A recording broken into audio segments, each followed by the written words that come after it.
So we're at the end of April, and before you know it, summer's going to be here, and summer vacation is going to be coming up, and we're seeing a lot of stories already about how it's going to be pretty pricey to fly to vacation spots this summer because of the rising cost of jet fuel. So yeah. I wonder how much that will factor into people's vacation plans this summer. Right. Well, we have not made any plans yet, so I need to get on. Yeah. Well, apparently the CEOs of United and American don't think it's going to impact anything negatively. They sounded like such jerks. Yeah. Because they were saying people Right. are already paying extra for basically everything that we offer, so they're not going to really care about it. Yeah. And the thing that was so tone deaf. They said. And the thing that I keep saying too, that on top of this, United and American, those two airlines want to merge.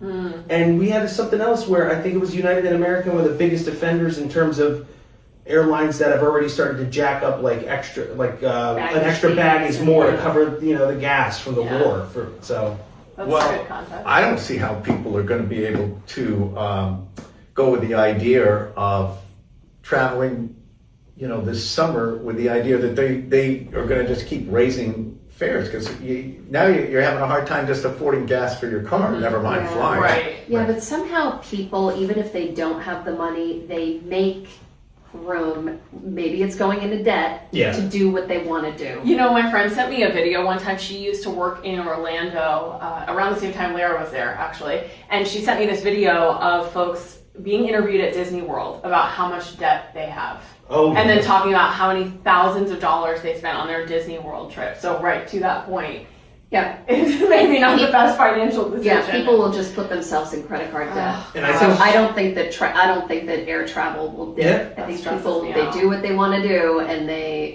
Yeah, sadly, I think those CEOs are right because I think they've also looked at what's happened the past few years, which is like people do not care that the economy is doing whatever it's doing. It's like people are buying stuff anyway.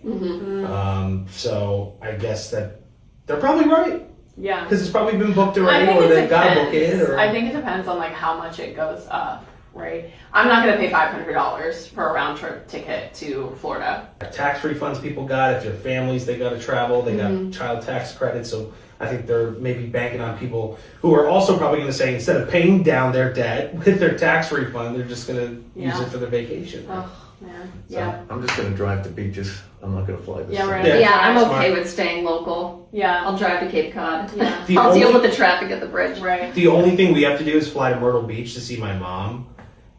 And that's a Monday. It's here in Albany. It's like there's flights on Monday and Friday. It's like we were talking about with Fort Lauderdale. There's like one flight a day. Myrtle Beach, the direct flights are Mondays and Fridays from Albany. So we have to figure that out. And hopefully it's not too expensive. Well, Laura is coming back from Florida. And this week I'm curious to hear about her return trip because the other factor here is TSA still not being paid. Right. So I'm concerned. I mean, it obviously wouldn't be an issue in Albany. It's a pretty small airport.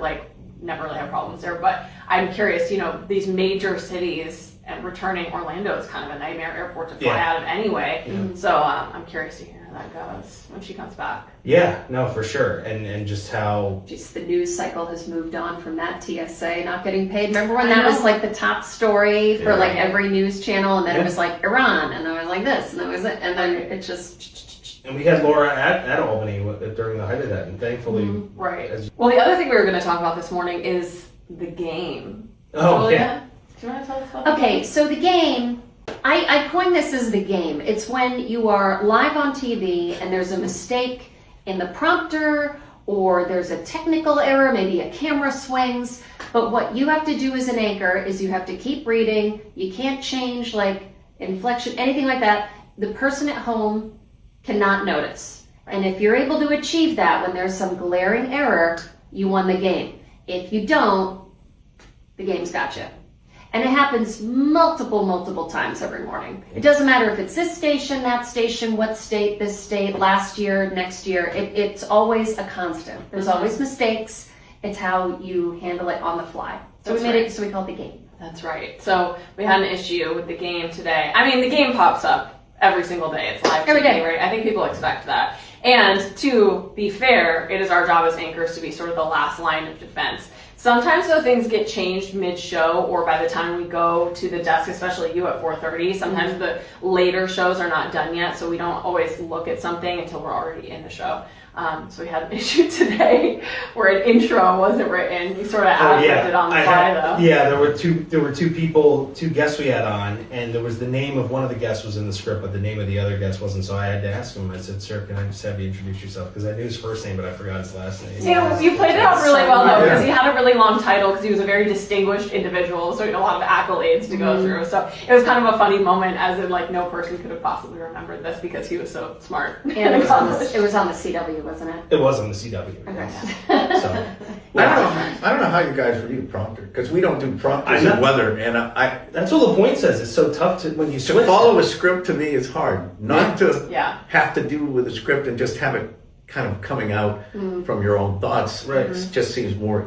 Yeah, I it's a whole think- different to me, method Yeah. of doing it. Yeah. So I give you guys much credit for following all those teleprompters. Likewise. Yeah. Well, I try my best not to cold read anything. For the most part, I try to go through all of the scripts because I'll catch errors, but then I'll also change it to be a little bit more how I would say it, or I'll add dashes where there would be a pause. People don't realize, like, see on a teleprompter, you can see so little of the sentence, so it's difficult to put together context clues based on what's coming next because you can't see those Yeah, words. so cold reading is tough. You're good at that, though.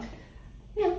It's an art I've She's a perfected over the she's a years. talented lady who's been doing this for a while. And the game can teach you like today I was like, you know what, I should look and see ahead of time just to make sure it's the same intro. Like that would have taken 10 seconds. So it's like it's a learning experience too, where it's like, all right, well, if I know that I'm doing the interview, like I should make sure, like, and I have done that in the past, but today I relaxed a little bit too much. I Game. guess. It's part of the I game. got Part of the game. yeah. Is assuming. Assuming. You should never assume. You know what they say. What they're saying about assuming. Yeah.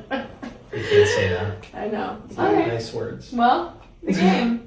We're all players. Yes. All Right. players. And you all have a game of your own in your line of work. Wow, No that was doubt. really deep. Yeah. Right? No, sure. Good. Think Don't about let the game get you. Exactly. Don't Yes. let the game get you. Beat the game today. You can do it. We have faith.